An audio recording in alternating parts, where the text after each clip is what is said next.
Sex.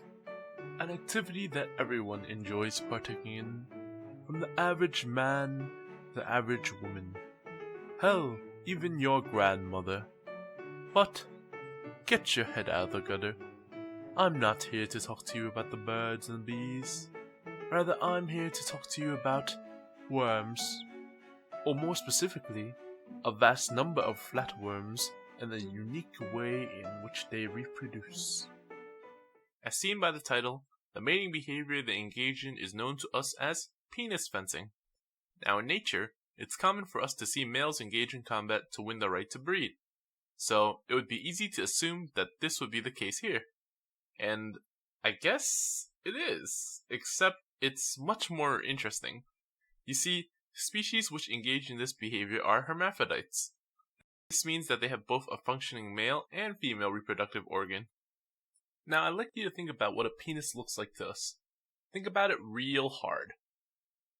Now take that image and toss it out the window, because theirs look nothing like that. Instead, these flatworms have extendable two-headed dagger-like stylets as their penis, and in some species, it might be hooked instead.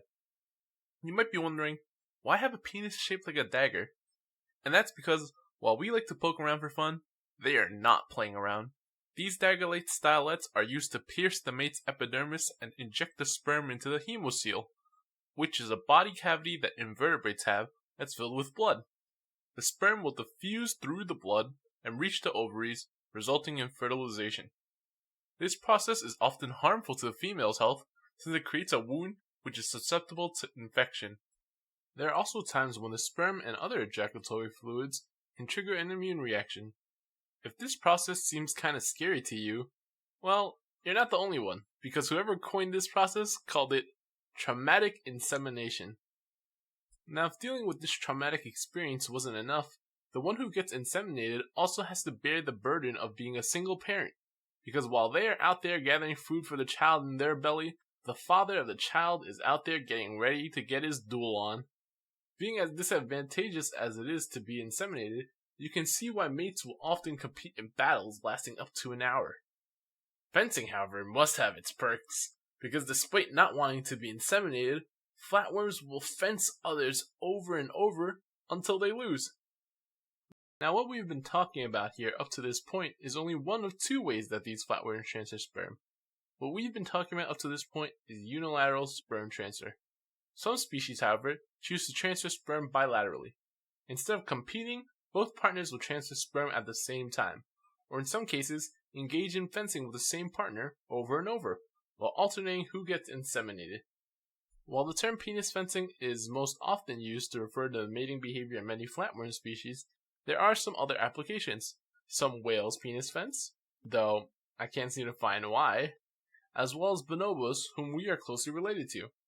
Bonobos engage in penis fencing to cement bonds, reduce conflicts, and apparently express communal excitement over food. Hey Dave, is that banana you got over there? You betcha, George. Oh, look at it.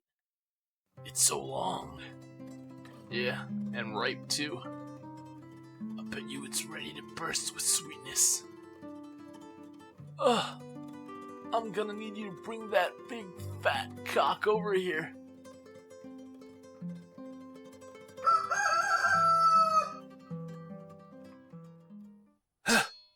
Working up quite the sweat.